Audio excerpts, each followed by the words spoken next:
अस्सलाम वालेकुम। आप यूट्यूब चैनल देख रहे हैं, मैं मोहम्मद ख़ान। आज हम स्टार्ट करने जा रहे हैं क्लास 9 का बहुत इम्पोर्टेंट और दिलचस्प चैप्टर नंबर 3 जिसका नेम है सेट्स एंड फंक्शंस।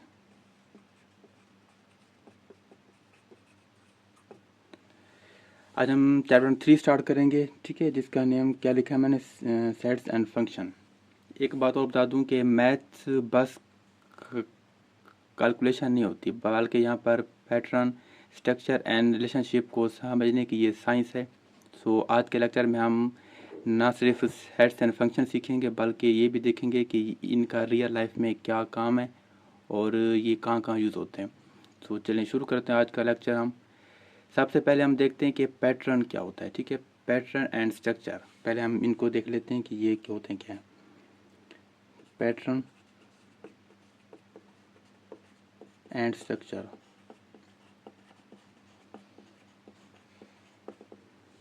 ठीक है, तो पैटर्न स्ट्रक्चर ये होता है कि देखें कोई भी ऐसी चीज़ या अरेंजमेंट जो एक स्पेसिफिक रूल को फॉलो करे और जिसे देखकर आप अगले स्टेप को, मतलब कि आपके माइंड में कि इसका अगला स्टेप ये होगा, ठीक है, उसको कहते हैं हम पैटर्न। ठीक है, मैं आपके सामने एग्जाम्पल रखता हूँ ताकि आपको समझ आ सके कि ये पैटर्न होता है क्या है। एग्जाम्पल नंबर 1 है, आपके सामने कुछ वैल्यू लिख रहा हूँ, 1, 4, 7, 10 एंड 13।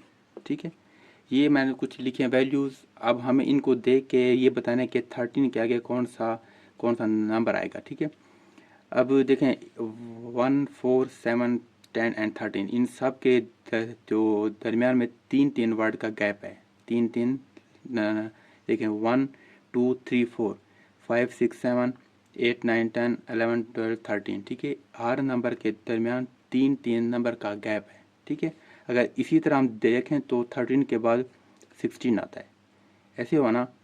तो इसको हम कहते हैं प्रिडिक्टेबल पैटर्न। ठीक है, ये जो मैंने लिखा ना आपके सामने एग्जांपल देखिए, इसको कहते हैं प्रिडिक्टेबल पैटर्न।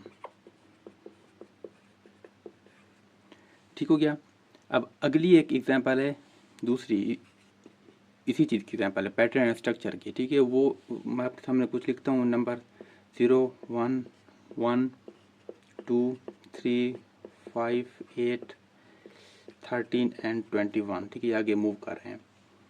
अब इनको देखें, इनको देख के ऐसा लगता है कि इन पर कोई स्ट्रक्चर नहीं है, कुछ भी नहीं, लेकिन असल में ही एक स्ट्रक्चर है, पैटर्न है। देखें जो पहले 2 नंबर हैं इनको ऐड करें तो 3rd नंबर बनता है।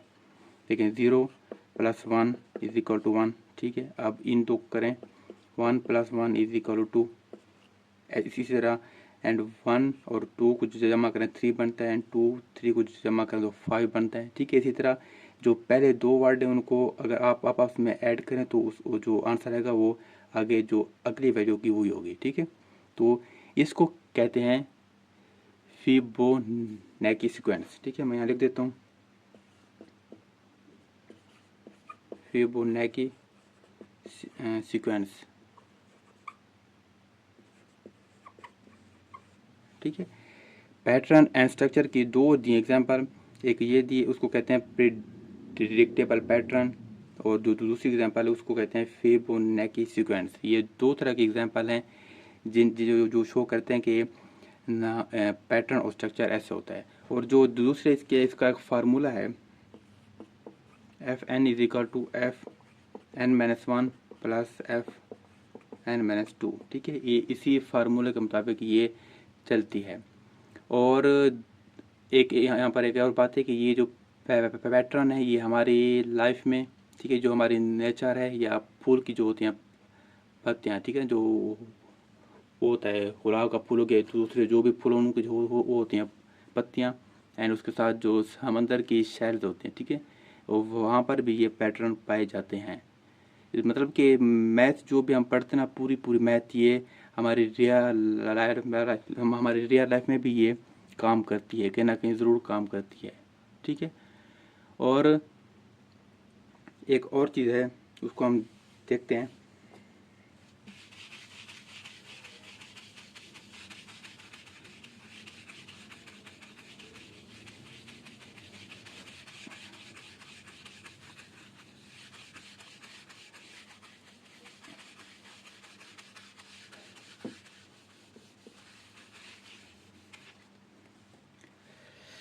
ये देखें मैं यहाँ बना रहा हूँ, रेक्टेंगल बना रहा हूँ, सॉरी ट्रायंगल है।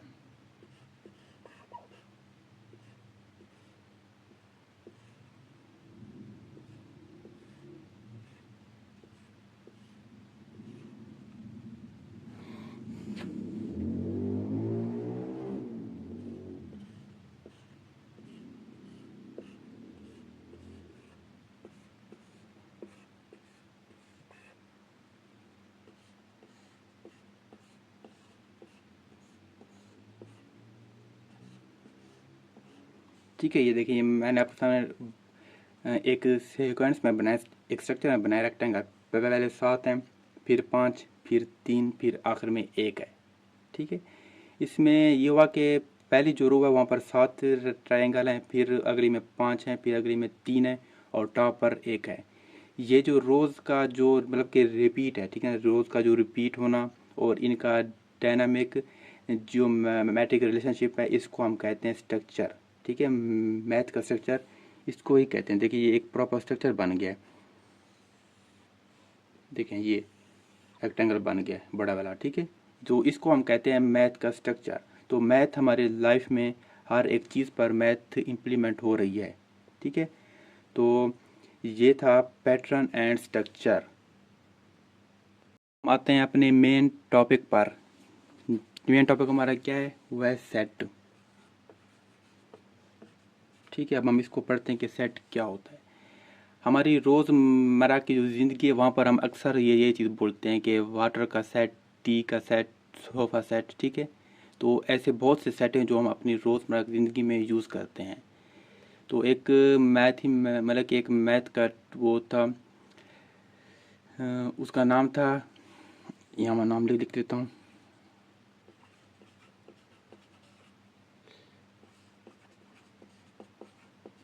ठीक है, इन्होंने सेट को एक मैथ की बहुत बड़ी फील्ड बना दिया। ठीक है, इन्होंने मैथ को जो सेट है उसको बहुत बड़ी फील्ड बना दी मैथ की। अब मैथ की जो हम तारीफ पढ़ते हैं उसमें क्या, a set is a well defined collection of distinct object. ठीक है, a set is a well defined collection of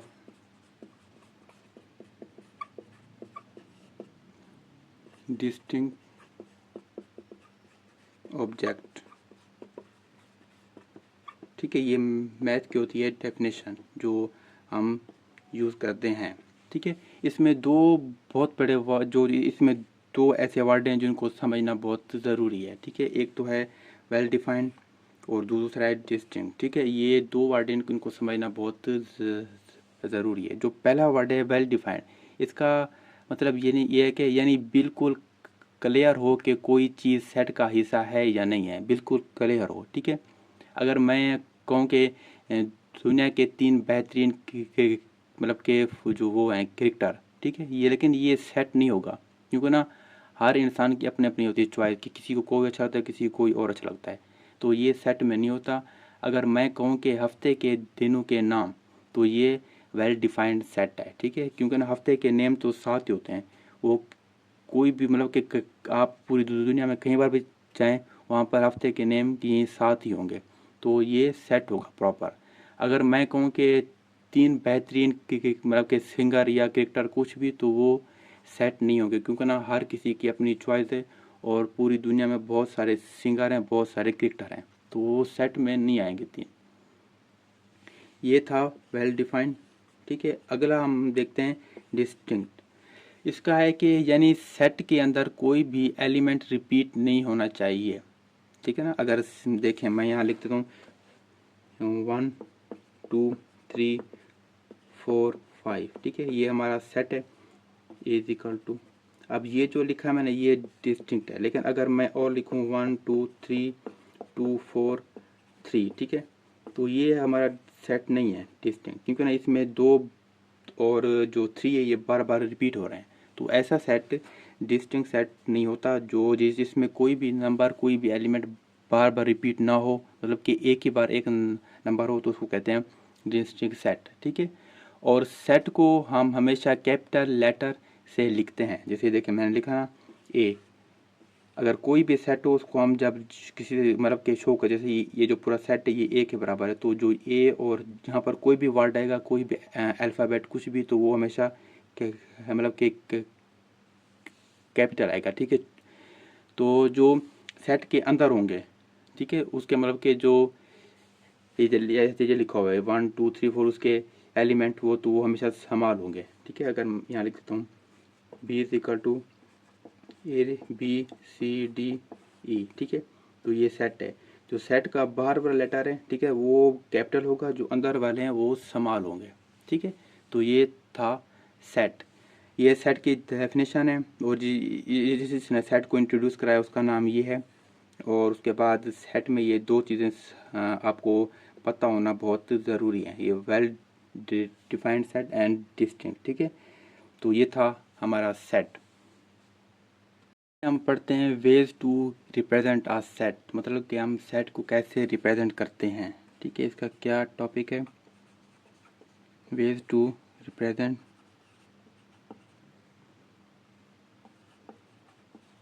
uh set, कि हम सेट को कैसे रिप्रेजेंट करते हैं। इसके 3 तरीके हैं, हम देखते हैं हमको कौन कौन से तरीके हैं।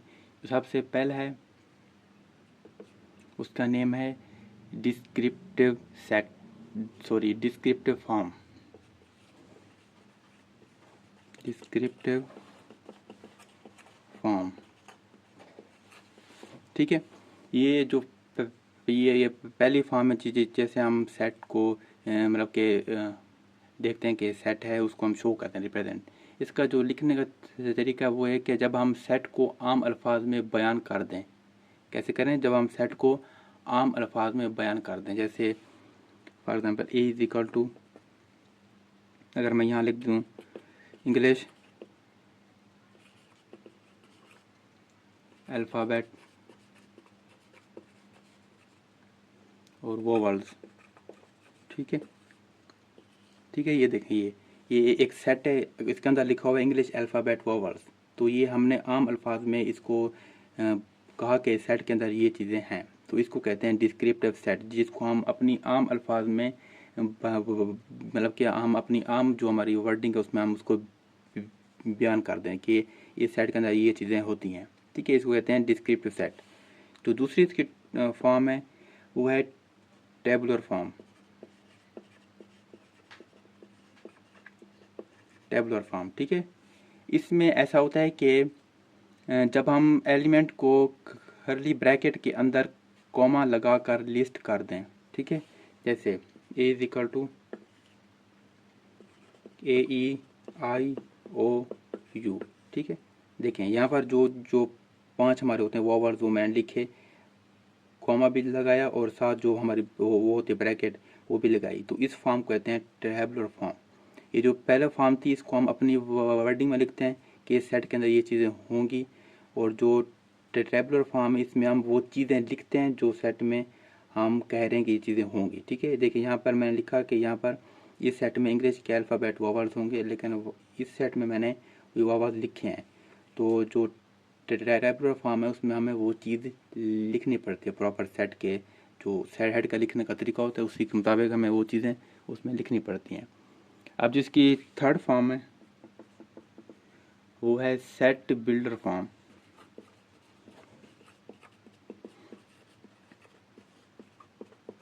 ठीक है। इसमें ऐसा है कि ये थोड़ा स्मार्ट है, जहाँ हम पूरे एलिमेंट मतलब के पूरे एलिमेंट जो होते हैं ना उसको लिखने की बजाय एक रूल या मतलब कि एक रूट या प्रॉपर्टी लिखते हैं, ठीक है। इसकी एग्जांपल है कि A is equal to X, X is a vowel of the English alphabet,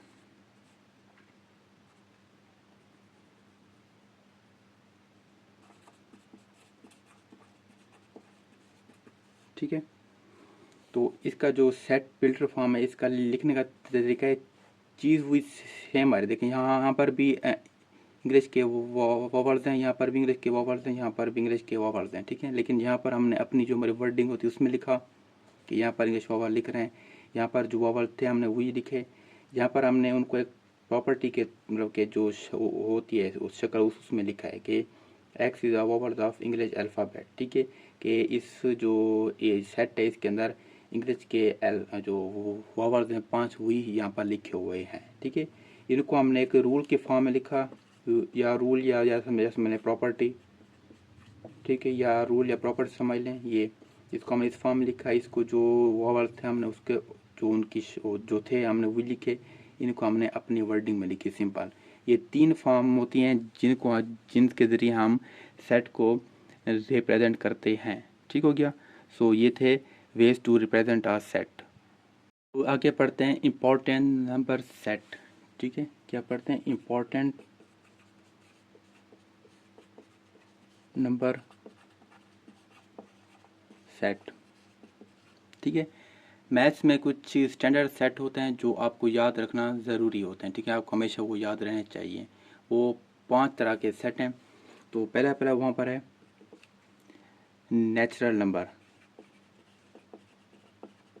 natural number इसको हम लिखते हैं n इज इक्वल टू 1 2 3 अगर सो ऑन, ये जा रहे हैं, ठीक है, ये मूव हो रहे हैं, तो ये होता है नेचुरल नंबर। इसको हम n से शो करते हैं, और इसके अंदर हमेशा जो वर्ड जो होते हैं नंबर स्टार्ट वो होते हैं 1 से, 1 2 3 4 5, ये जहाँ तक मतलब कि मैथ की वो होते मतलब कि जो यहाँ तक ना होते हैं नंबर, ये सारे इसमें इंक्लूड होते हैं, ठीक है। लेकिन ये स्टार्ट होते हैं 1 से, 1 2 3 4 5 6 सो ऑन, ठीक है, ये था पहला।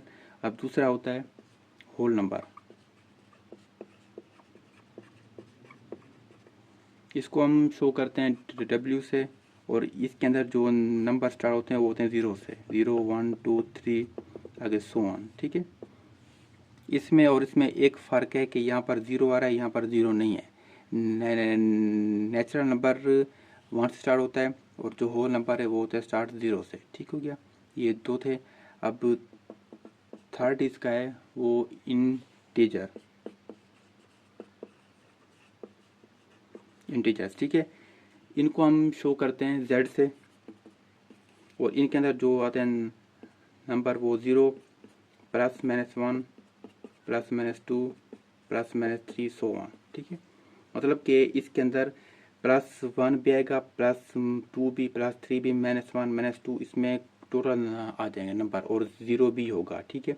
यहाँ पर ओनली 1 2 3 मतलब कि प्लस वाले होंगे, यहाँ पर 0 से 1 2 3 होंगे, लेकिन इंटीजर में 0 भी होगा, और +-1 +-2 या आगे सो ऑन, ठीक है। तो ये 3 थे, ये हो जाएगा इंटीजर।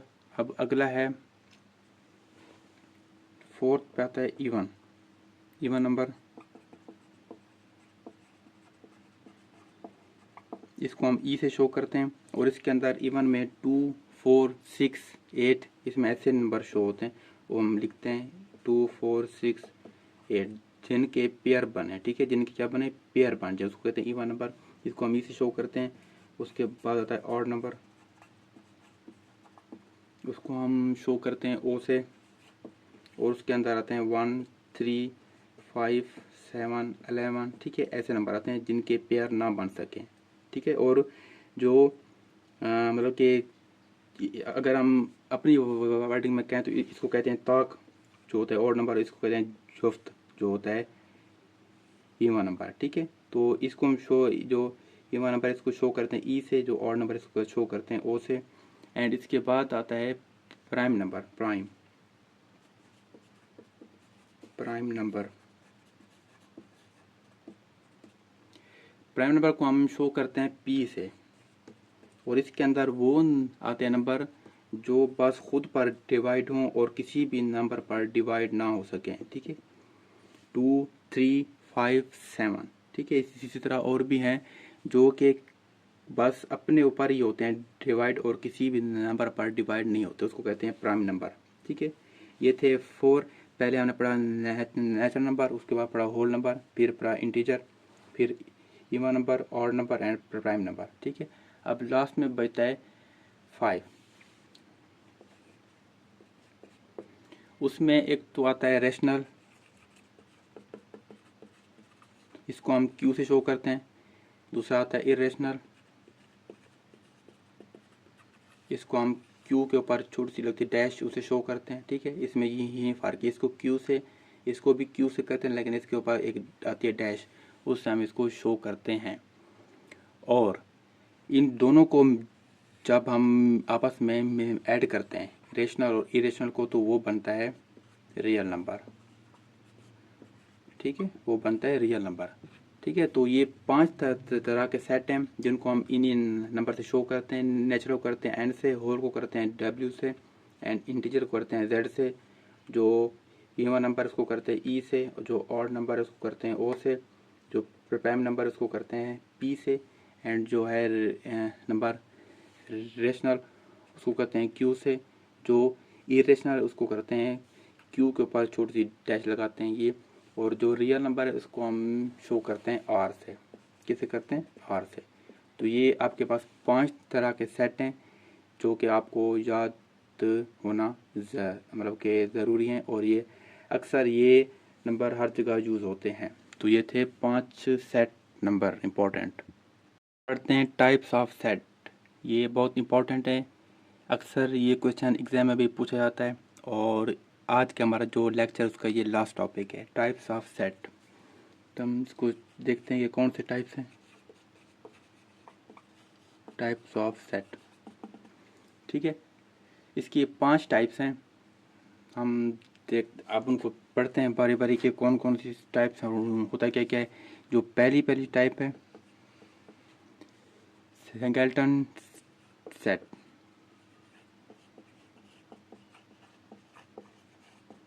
ठीक है।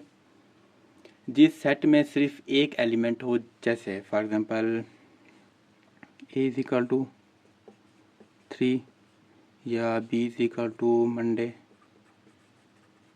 ठीक है। देखें जी ऐसे, तो मतलब कि जैसे सेट में ओनली एक एलिमेंट हो, एक, देखिए यहाँ पर भी एक एलिमेंट है, यहाँ पर भी एक एलिमेंट, तो उसको कहते हैं सिंगलटन टेस्ट सेट। अगर कहीं पर ऐसे आ जाए बी इज इक्वल टू 0, तो ये भी सिंगलटन टेरेस्ट सेट में आता है, क्योंकि इसके अंदर एक एलिमेंट है, ज़ीरो। ज़ीरो भी एक एलिमेंट होता है।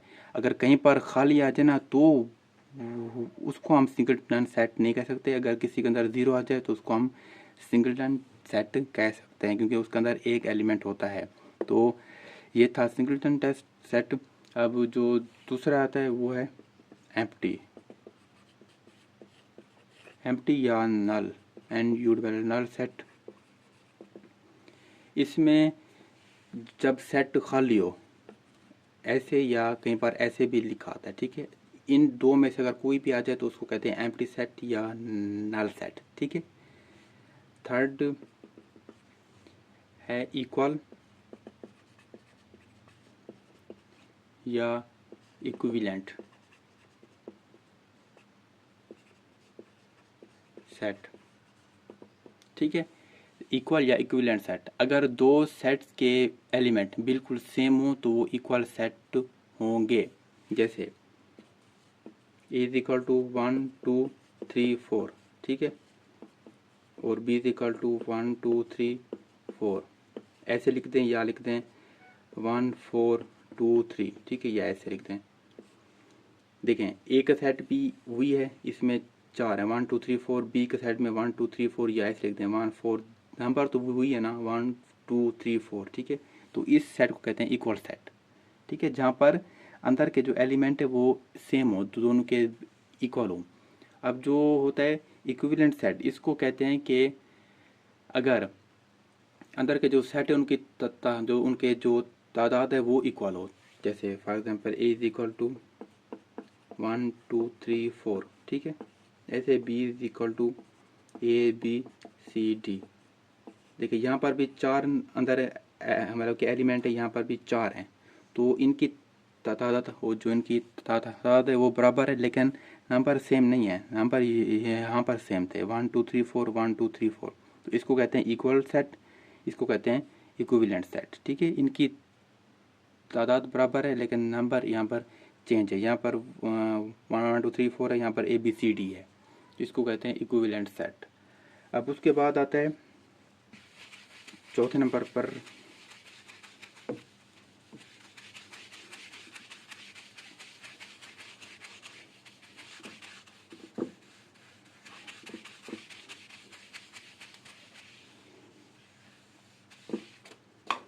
चौथे नंबर पर आता है subset and proper subset.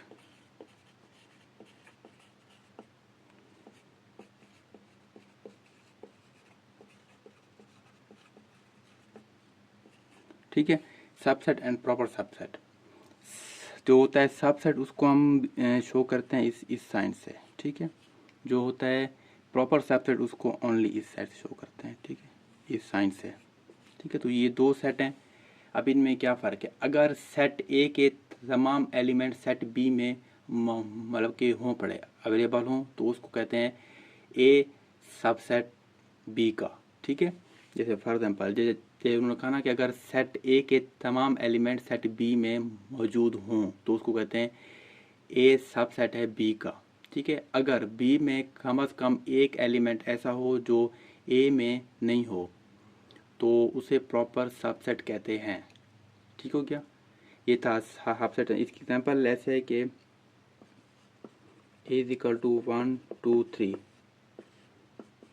B is equal to 1 2 3 4 5। ठीक है, देखें अब बी में ए के तीनों जो वर्ड हैं वो इसमें दिए गए। ठीक है, 1 2 3 4 सॉरी 1 2 3 1 2 3, तो इसको कहेंगे कि जो ए है वो बी का सबसेट है। क्या है, ए है वो बी का सबसेट है, क्योंकि जो ए का सेट है पूरा ये बी में उन्होंने दिया हुआ है, तो ये होता है, इसको कहते हैं हम सबसेट। अब आगे होता है प्रॉपर सबसेट, वो है कि अगर बी में कम से कम एक एलिमेंट ऐसा हो जो ए में नहीं हो। ठीक है, इसी को देख लेते हैं। देखें यहाँ पर जो ए है 1 2 3, यहाँ पर बी में 1 2 3 4 5। अब ये जो 4 और 5 है ये ए में नहीं है। ठीक है, ए में नहीं है, तो इसको कहते हैं कि देखो उन्होंने कहा कि बी में कोई ऐसा एक वर्ड हो बी का जो सेट है उसमें कि जो ए में ना हो, तो उसको कहते हैं कि ये प्रॉपर सेट है। ठीक है, प्रॉपर सब सेट है, क्योंकि ना अगर इक्वल होते तो वो होते इक्वल सेट।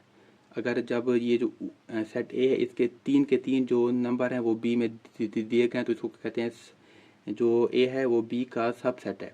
लेकिन बी में जो नंबर हैं वो ए में नहीं है तो उसको कहते हैं कि ये आपस में प्रॉपर सबसेट हैं। ठीक है, अब लास्ट पर आता है पावर सेट। ठीक है, पावर सेट है, इसको हम शो करते हैं पी एस से। ठीक है, इसमें ऐसा है कि किसी भी सेट के तमाम मुमकिन सबसेट को सेट किए जो उतना सेट उसको पावर सेट कहते हैं। इसका एक फार्मूला होता है, अगर सेट में m एलिमेंट्स हैं तो पावर सेट में 2m एलिमेंट होंगे। अगर सेट में 3 एलिमेंट हैं तो पावर सेट में 2 की power 3 is equal to 8 subset होंगे। देखिए इसका जो फार्मूला है वो है ऐसे 2m। ठीक है, अगर किसी सेट में 3 एलिमेंट हैं, किसी सेट में क्या है 3 एलिमेंट हैं, तो हम लिख सकते हैं 2 की पावर 3 इज इक्वल टू 8, मतलब कि उसके 8 सेट बन सकते हैं। ठीक है, इसकी एग्जांपल लिखते हैं।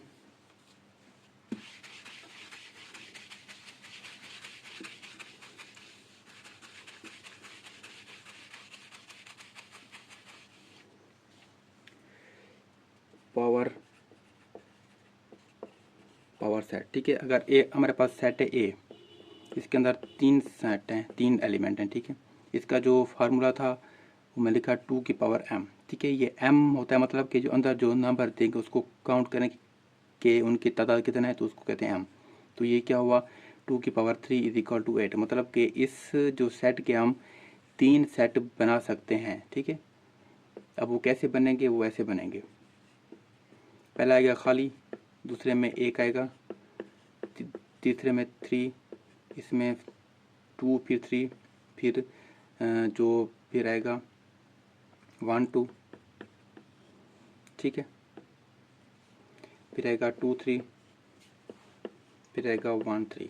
ठीक है, ये कितना बन गया 1 2 3 4 5 6 7, और जो लास्ट आएगा वो फिर तीनों आ जाएंगे उसमें। देखें अब 8 सेट बन गए 1 2 3 4 5 6 7 8। तो इसका जो पावर सेट होता है वो ये हमें बताता है कि एक सेट जो हमारे पास दिया हुआ है उसको हम अगर तोड़ें तो वो कितने सेट उसके बन सकते हैं, तो उसको कहते हैं पावर फॉर्म।